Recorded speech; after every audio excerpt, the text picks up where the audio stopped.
Japan's Prime Minister Fumio Kishida is taking a bow from politics and will not seek re-election in September. Mr. Kishida says the ruling Liberal Democratic Party says it needs a new start. The 67-year-old veteran, who has been Prime Minister since 2021, is expected to step down after elections next month. Support for Mr. Kishida has fallen in the wake of a rising cost of living crisis in the country and a corruption scandal involving his party. His approval ratings dropped to 15.5% last month, the lowest for a prime minister in more than a decade. Meanwhile, his senior leader did try to persuade him to run for office, but the prime minister said it will be considered what he called irresponsible. The VOA's Henry Ridgewell is in Tokyo, from where he joins us. Hi, Henry. Hi there, good to be with you. Yeah, so has the country's mood been impacted by Prime Minister Fumio Kishida's announcement about not running another term? I think it's caused a lot of surprise in Japan, although this political scandal and his low approval ratings have been going on for several months now. I think most people expected him to run in the presidential election for leadership of the Liberal Democratic Party in September, given his most recent statements and his most recent moves to try to quell unrest within the party. So, yes, a lot of surprise that he's taken this decision to step down, not to run next month, particularly as it comes in the middle of a week, a holiday here in Japan, the Obon holiday, when most of Tokyo and the political district is empty. And it's taken a lot of people by surprise. And it's also opened up a race for the first time in many years where there is no clear successor. So not only the political uncertainty of an election on the near horizon, but an unknown as to who might take charge and what kind of policies they might pursue. And this announcement, must have had an impact on his party. Talk to us about some of the conversations they're having as regards who might succeed him. Yes, well, I think the first priority in terms of the party itself is trying to instill some kind of discipline and try to draw a line under these difficult few months that have forced Fumio Kishida to resign. So I think the kind of conversations that will take place are looking for somebody who isn't tainted by the scandal itself, who hasn't been named as part of this big slush fund scandal that was uncovered late last year. But there is also a tendency, of course, in Japan of a sort of conservative handover of power, of not wanting to rock the boat. It's not a country really where you see sort of young upstarts taking charge, if you like. It's generally the well-established, well-known names who will go for the job and who have traditionally gained the top place. Some of those who are in the frame are the Secretary General of the LDP itself, Toshimitsu Motegi, the former Defense Minister Shigeru Ishiba, a well-known face, the current Digital Minister Taro Kono, who has vied for the premiership of the party before. Also Environment Minister Shinjiro Koizumi. He's been at the forefront of efforts to boost green investment towards Japan's climate goals over the past few months as well. And Economic Security Minister Sanae Takaichi. Some of these names will be known among diplomatic circles and leaders elsewhere. For others, these will be unknown names. So they will be a surprise not only here in Japan, but of course for Japan's allies around the world as well. Could his decision to leave politics have been informed by those allegations of political scandals and corruptions involving his party? In other words, could he be trying to save face and save the party from further allegations and investigation and utter embarrassment, so to speak?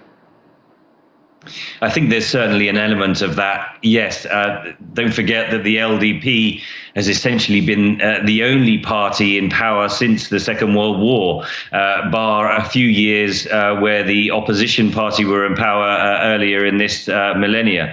So it's generally the party of government, and I think Fumio Kishida will have looked at the current scandal and looked at those approval ratings that you mentioned earlier, steadily declining over the months, and with half an eye on a general election as well, then he would have taken the decision to step down in the interest of the party and to try to draw a line under the political scandal.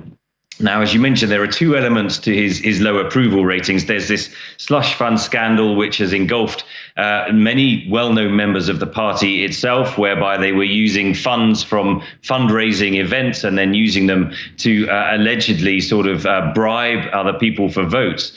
But then there is also the cost of living crisis, something that Fumio Kishida himself tried to tackle, but struggled to. The rising cost of living and low wages have led also to those low approval ratings as well. So I guess it's a decision from him to try to draw a line, to try to bring in fresh leadership into the party and to try to boost the party's fortunes. Japan did suffer an economic recession under Kishida, but it seems to have bounced back since then. Why is there still a cost of living crisis? It's the same for people around the world, you know, where you are in Nigeria and here in Japan, it's global inflation. And here it's felt as much as everywhere else as well. Although traditionally it's a place where shopkeepers, where stores and retailers have been reluctant to raise prices in the way they do in some other countries, here it's been inevitable as well. The cost of everyday goods, of food, of consumer goods has risen considerably in recent years. And another element of the Japanese economy is that wages are traditionally very slow to rise as well. Now, under Fumio Kishida, there have been record rises in wages, but they still haven't kept pace with inflation on general goods. And so people have seen cuts in their real wages, in their purchasing power. And that's been really tough for Japan to tackle, particularly because the yen is particularly weak at the moment. So any goods that they are importing, which includes a lot of general foodstuffs as well as technology and so on, have been very expensive as well for Japan. And so that combination has seen the ongoing economic pressures on the country, that recession you mentioned, the brief recession as well, and the struggle to re-inject growth into the economy. It's been a bit of a roller coaster year. We did have Japanese stocks reach record levels earlier in the year, and optimism over the Japanese corporate economy, that it might be turning a corner. But over the last 2 weeks, there has been increased volatility as well with record sell-offs. So that is also at the back of the mind of the LDP as it tries to choose a new leader to guide the economy going forward. And right, and you did mention something a few minutes ago that, you know, it's a global economy issue, and of course you made reference to Nigeria and several other countries that are going through. Every country has something peculiar to it that it uses to bolster its economy. Different countries have different things: agriculture, manufacturing, exports. What's peculiar to Japan that the analysts believe could help it out of this current crisis? For the government currently, I think they see the key to unlocking the crisis is improving the birth rate and trying to unlock sectors of the workforce that are currently not engaged in work. So those are longer term challenges. Japan has one of the lowest birth rates in the world and is reluctant to open its borders to immigration. And so therefore there are workforce pressures as well. So that's been one element of the government that they've tried to relieve the economic pressures. There is also the fact that Japanese people tend to be great savers as well and reluctant to spend. Trying to get the Japanese consumer to spend money has been one of the greatest challenges for the government over the years. And they've played with interest rates to try to encourage spending, but it just doesn't seem to work. There are trillions of yen locked up in Japanese banks and the Japanese post office savings accounts. And so I think the policymakers will look to try to unlock that, to try to encourage people to spend. the inflation aspect of the economy actually has helped that a little in recent years because people now think that prices are going up, so it drives them to make purchases more early. But I think as well, they've also been trying to play with the value of the yen. We know the Bank of Japan has intervened because the yen got so weak against the dollar that it was putting great pressure on the government finances as well. So there are these sort of short-term and longer-term levers that the government has been trying to pull, but Japan's economy hasn't hit anywhere like the kind of growth that it saw in that boom period of the 1980s.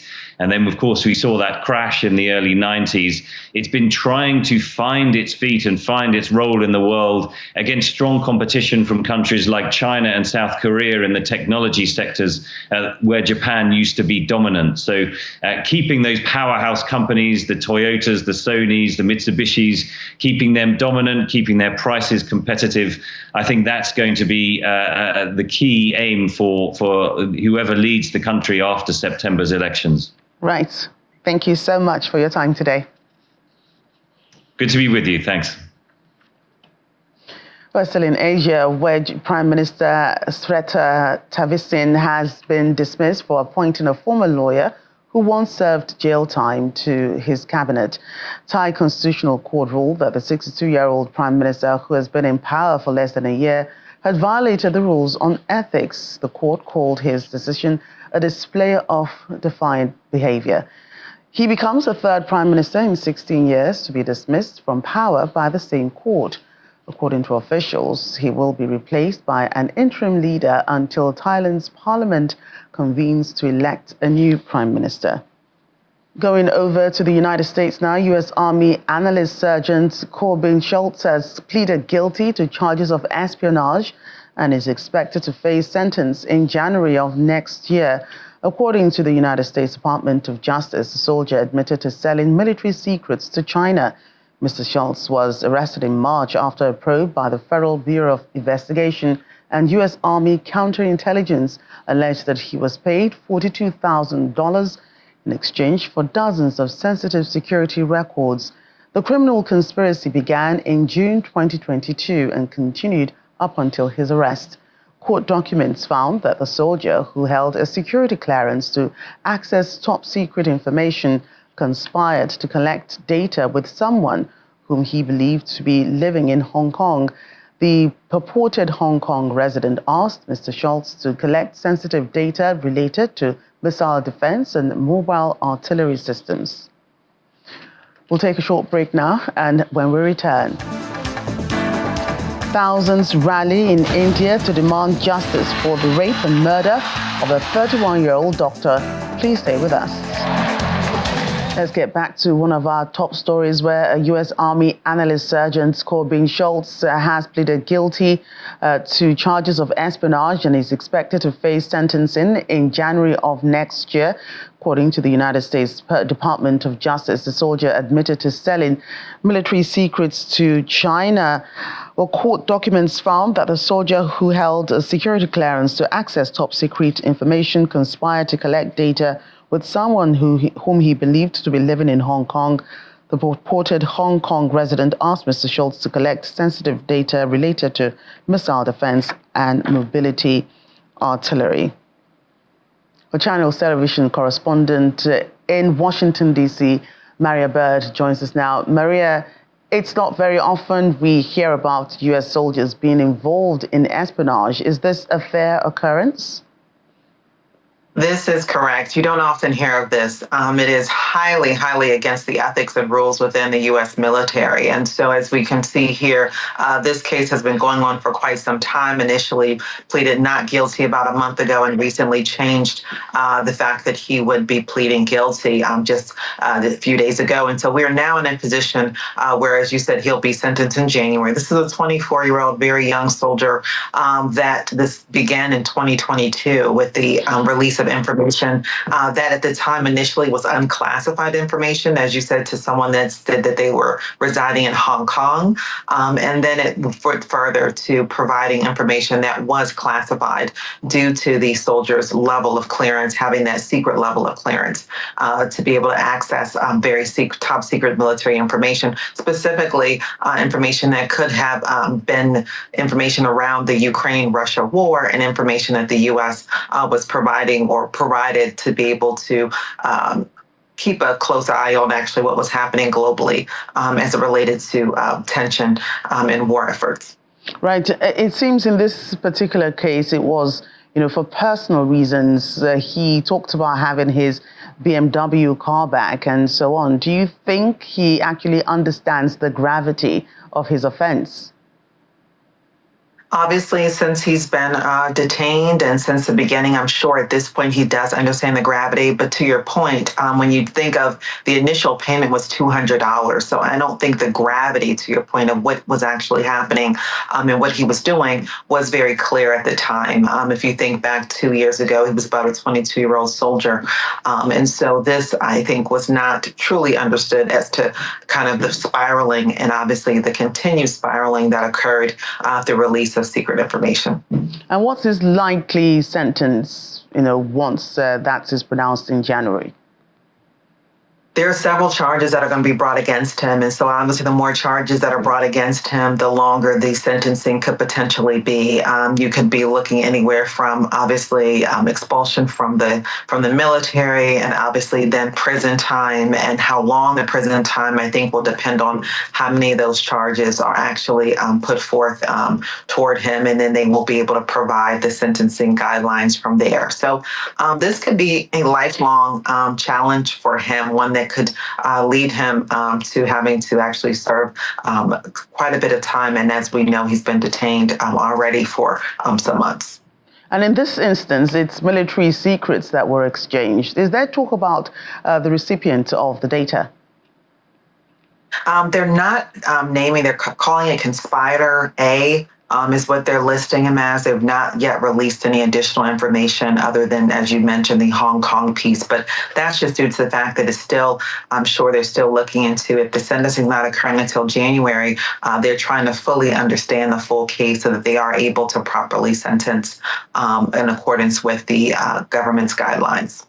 And I'm sure the U.S. authorities will investigate beyond these to figure out how far-reaching the lines of communication have gone. But on a broader scale, is how this would affect the U.S.-China relations going forward.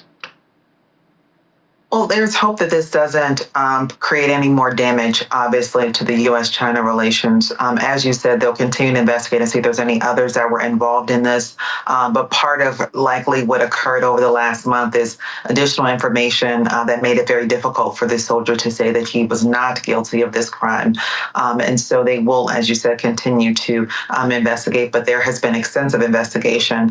And if we have not yet seen any additional damage to the U.S.-China relations, we can expect that there will be no additional damage there as well. And so we'll continue to learn further. And in January, we'll know more. And if there are any others, they will probably be released information. But at this time, it doesn't appear that there's anyone else but this is really a warning sign, is that when a lot of the government officials are stating it's a warning sign to soldiers and to the U.S. military, men and women, of what kind of things can happen when these types of offenses occur.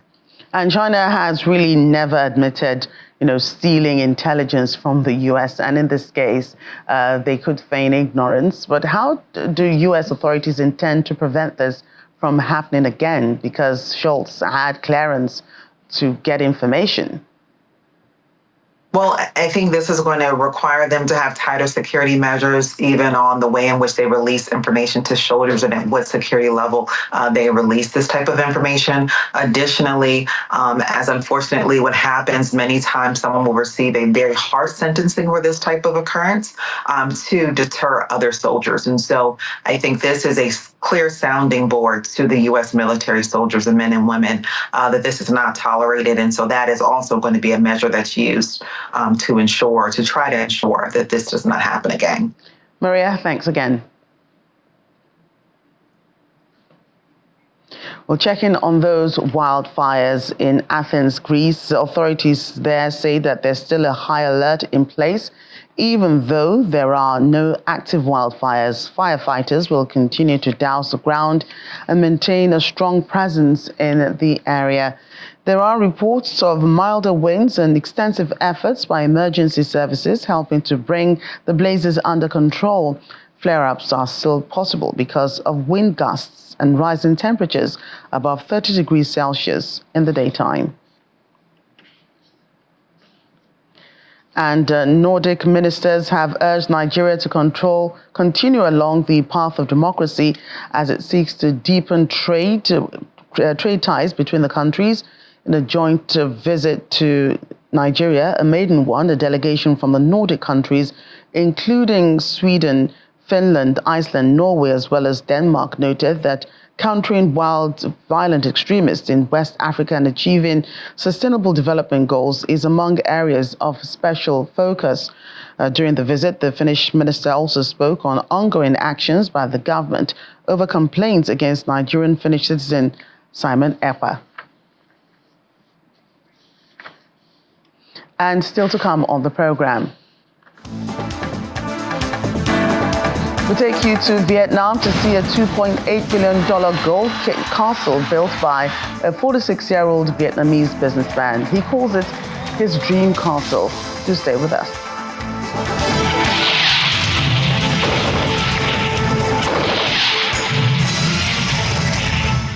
Welcome back. Continue along the path of democracy is the message from Nordic ministers to Nigeria as they continue to seek to deepen trade ties between the countries. In a joint maiden visit to Nigeria, a delegation from the Nordic countries, including Sweden, Finland, Iceland, Norway, as well as Denmark, noted that countering violent extremism in West Africa and achieving stable development goals is among areas of special focus. It's a joint visit of 5 Nordic ministers to Nigeria, who for the first time have converged to reinforce trade partnerships with Nigeria, with whom it shared 60 years of strong traditions. In a media conference, the need to address global challenges and insecurity from a mutually beneficial standpoint is a nodal point as the ministers restate their objectives. In the Nordics, we attach special focus on the concept of trust. Increasing trade and investment is a high priority for both Nigeria and us, the Nordics.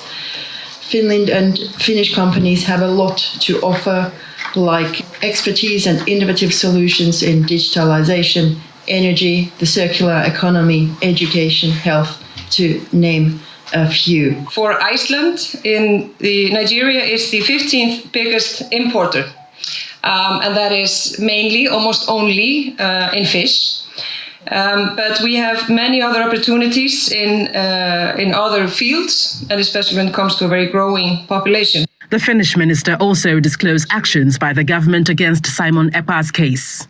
Both our judicial systems do collaborate on this matter, and we hope that we will be able to close it soon. Boosting renewable energy between the Nordic countries and Nigeria is another area of focus, particularly for the Norwegian and Icelandic governments. So sending our people from the ministry or from the energy sector in Norway to come and work with counterparts here to share that knowledge and help build that sector in the renewable energy sector. But the national ownership of your energy sources is something that we also emphasize. In an exclusive interview with Channels Television, however, ministers of Sweden and Denmark illuminate security as top priority. We see with growing anxiety what's going on in West Africa and the problems which you are facing. And we believe that we have a responsibility to help out and to support Nigeria and other democratic states who don't want to see a slide back into the authoritarian rule, which we thought that we have left behind. For 20 years, we have seen a steady progress progress, and Nigeria is an excellent example of a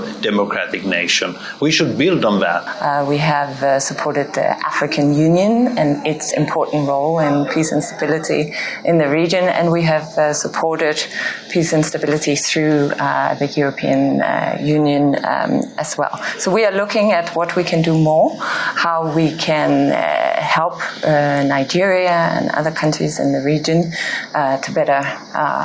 to create a better situation. The Nordic ministers who were looking to deepen relations on the African continent continue their two-day trip in Ghana. From Abuja, Gloria Umezuke, Channels Television News. Meanwhile, Nigeria's Foreign Affairs Minister, Ambassador Yusuf Tuga, has been discussing ways Nigeria can strengthen ties with the Nordic countries. The conversations have been going on with ministers from Sweden, Finland, Iceland, Norway, and Denmark, as well as representatives from Norway and Denmark in Abuja. The discussion focused on deepening the long-standing relationship between Nigeria and those countries, which dates back to Nigeria's independence. Why we have the 4Ds: democracy, development, demography, and diaspora, which I will, expound on a bit later. The 8-point agenda of President Bola Ahmed Tinubu, as you can see, has quite a bit of overlap with the SDGs, which I know all the countries here present have been supporting strongly in terms of implementation. And of course, the good work that all the countries have been doing in the Lake Chad region is something that is not unnoticed by Nigeria, and it's something that we really appreciate and that we treasure.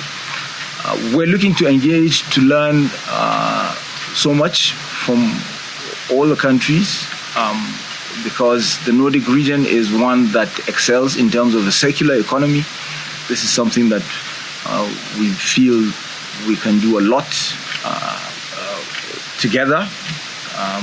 Your triple helix is something also that we're monitoring and admiring from a distance, and we want to see how we can benefit from that mutually. And there's several other areas that, I think we can delve further into. Indians trooped out on the streets of Kolkata earlier this week demanding justice amid nationwide unrest following the alleged rape and murder of a trainee medic. Protesters held placards bearing slogans expressing their demands. Police say the body of a 31-year-old doctor had been discovered at the government-run RG Kar Medical College in Kolkata on Friday, reporting that the woman had been raped and murdered. A police volunteer connected with the incident has since been arrested. RG Kar Medical College principal Dr. Sandeep Ghosh resigned amid the backlash, telling local media he cannot take the humiliation. India's health ministry has yet to comment on the doctor's death at the time of publication. Well, a huge portion of the Nigerian population suffers from corneal scarring, rendering people blind as a result of trauma, the use of harmful substances in the eye, and others.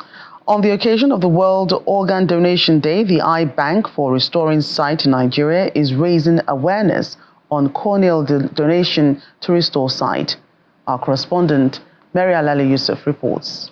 There should be joy in knowing that a donated organ is giving life or sight to the recipient, but experts in Nigeria know the challenges only too well. The former chairman of the Board of Governors of the Eye Bank for Restoring Sight in Nigeria, Dr. Bade Ogundipe, talks about some of them.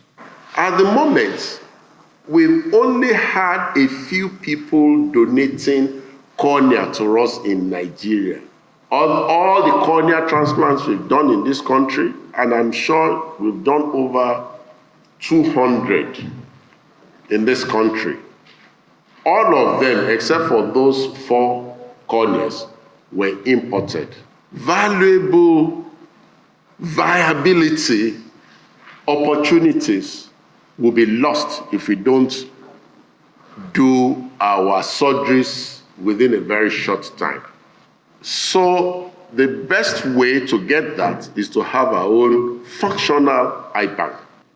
The president of the Transplant Association of Nigeria, Dr. Jacob Awobusui, draws from religious, legal, and other points of view to show how ethical organ donation is. All the ethical principles are not violated by organ donation and transplantation.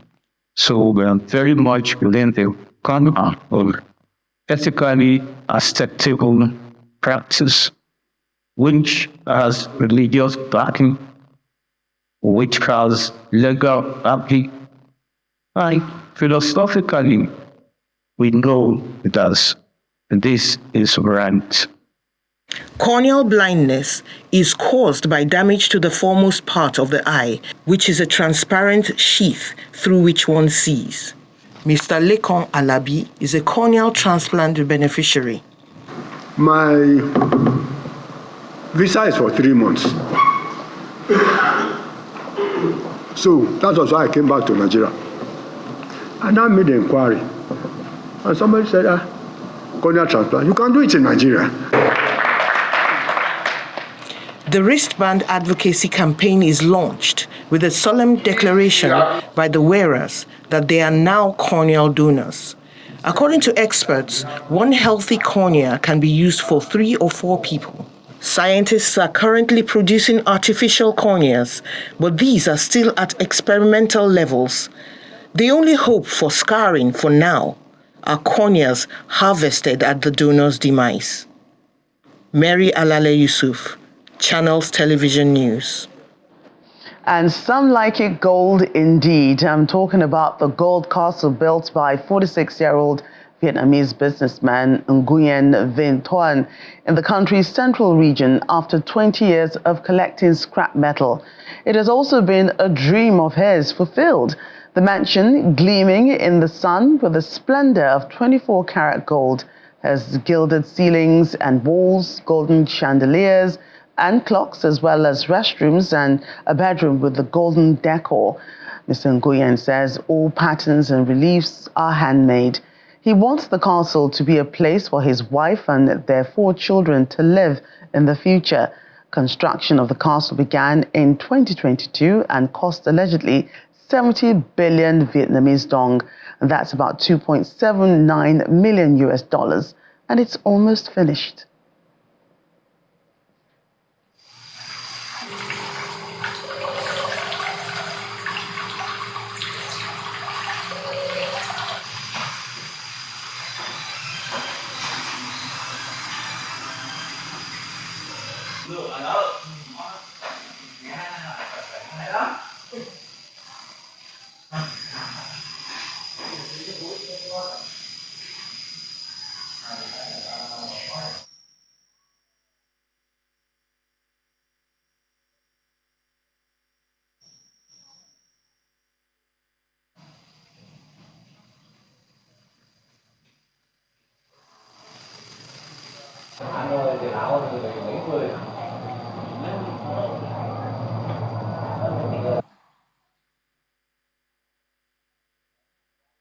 Okay.